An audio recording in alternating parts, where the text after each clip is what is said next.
जिसे कांग्रेस और राहुल ने बताया फ्रॉड, वो दोबारा बना एशिया का दूसरा सबसे अमीर आदमी। अब अंबानी से बची है चंद कदम की दूरी। क्या फिर दुनिया पर राज करेगा भारत का अरबपति? भारत की मार्केट को तबाह करने की किसने रची साजिश? नए अमीरों की लिस्ट में छाए भारतीय।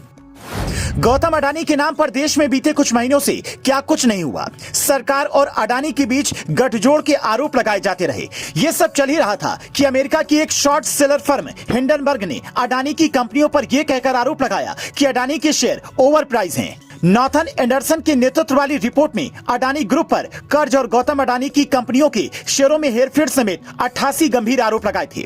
हिंडनबर्ग ने 24 जनवरी 2023 को अडानी ग्रुप को लेकर रिपोर्ट पब्लिश की थी। इसके आने के बाद निवेशकों में हड़कंप मच गया था। इसका जो बुरा असर ग्रुप और गौतम अडानी के नेटवर्क पर हुआ वो दुनिया ने देखा। रिपोर्ट के आने से पहले तक गौतम अडानी दुनिया के टॉप 10 अरबपतियों की लिस्ट में चौथे पायदान पर मौजूद थे, लेकिन देखते ही देखते अगले महीने भर में वो अमीरों की लिस्ट में बहुत नीचे 37वें पायदान पर खिसक गए थे।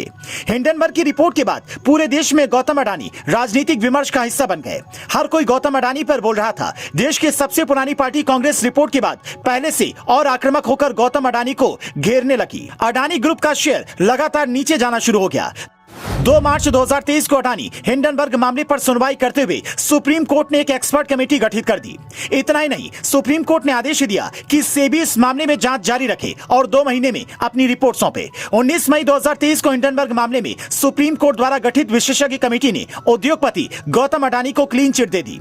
कमेटी की रिपोर्ट सार्वजनिक हो गई। रिपोर्ट में साफ तौर पर कहा गया कि मौजूदा नियमों या कानूनों का प्रथम दृष्टया अडानी ग्रुप की कंपनियों में किसी भी तरह की नियमों का उल्लंघन नहीं पाया गया है। सुप्रीम कोर्ट से मिली अडानी ग्रुप को क्लीन चिट के बाद अडानी ग्रुप के शेयर फिर से रॉकेट हो गए। ब्लूमबर्ग की हालिया रिपोर्ट के मुताबिक अडानी ने चीनी अरबपति जोंग शानशान को पीछे छोड़ते हुए एशिया के दूसरे सबसे अमीर शख्स का ओहदा हासिल किया है। इसी के साथ दुनिया के सबसे अमीरों की लिस्ट में अडानी जहां 18वें पायदान पर पहुंच गए तो शानशान 19वें नंबर पर पहुंच गए। ब्लूमबर्ग बिलियनियर इंडेक्स की रिपोर्ट के मुताबिक मंगलवार को अडानी ग्रुप के शेयरों में जबरदस्त उछाल आया। इसके बाद उनकी नेटवर्थ में बढ़ोतरी हुई। बताया गया कि उनकी संपत्ति में $16 करोड़ की बढ़ोतरी हुई है। रिलायंस ग्रुप के चेयरमैन मुकेश अंबानी 85.2 अरब डॉलर के साथ एशिया के सबसे अमीर शख्स बने हुए हैं। अमेरिकी शॉर्ट सेलिंग फर्म हिंडनबर्ग की रिपोर्ट के बाद से अडानी समूह को करीब $100 अरब का नुकसान हुआ था। अभी भी अडानी ग्रुप पूरी तरह से पार नहीं पा सका है। अब जब दुनिया के अरबपतियों की लिस्ट देखेंगे तो टॉप 100 में से 50% के करीब उस लिस्ट में केवल अमेरिकी और यूरोपीय हैं। एलन मस्क से लेकर जेफ तक, जुकरबर्ग से लेकर बिल गेट्स तक, लैरी एलिसो से लेकर वॉरेन बफेट तक लिस्ट लंबी है। ये सब अमेरिकी हैं। अमेरिका सुपर पावर इन अरबपतियों की बदौलत है। ये सब लोग मिलकर लाखों करोड़ों लोगों को रोजगार देते हैं। किसी राष्ट्र के निर्माण में जितना किसान जरूरी है उतना ही मजदूर भी, उतना ही उद्योगपति भी। हमारे देश में एक फैशन है बिजनेसमैन को गाली देने का। यह फैशन क्यों है? इसके अलग अलग कारण हैं। रिलायंस समूह 8 लाख लोगों को सीधा रोजगार देता है। टाटा की IT फर्म केवल TCS में 6 लाख लोग काम कर रही हैं।